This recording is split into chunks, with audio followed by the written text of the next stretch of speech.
Effectivement, rencontrer les présidents des différentes chambres des parlements, notamment le Parlement belge, et le Parlement français et d'autres parlements.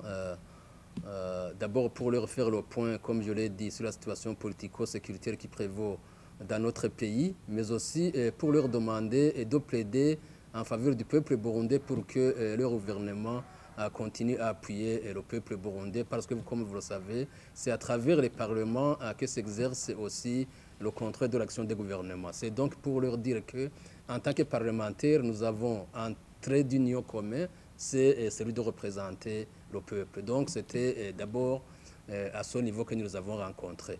Nous avons eu le sentiment que ces représentants du peuple nous ont entendus et qu'ils vont plaider auprès des gouvernements pour que, même s'il y a quelques hésitations de la part de la partie belge et de la France, il y a espoir que les appuis vont continuer, les appuis au peuple burundais.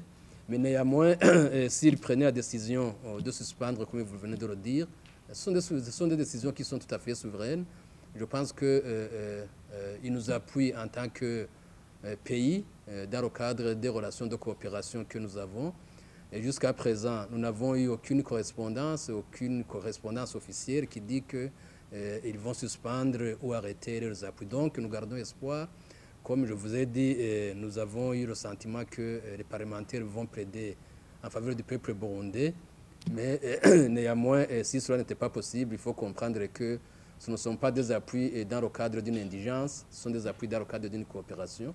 Nous-mêmes, nous avons des appuis à apporter, même à ces grandes puissances. Je pense que les appuis ne sont pas seulement matériels. Je pense qu'à ce niveau, ce sont des appuis qui se font dans un cadre de coopération, de collaboration et qui doit respecter la souveraineté des peuples. Donc, si aujourd'hui nous nous tournons vers d'autres pays comme l'Iran et l'Égypte, comme vous l'avez dit, ces deux pays sont des pays membres des Nations Unies, sont des pays avec qui nous avons de bonnes relations de coopération et de collaboration.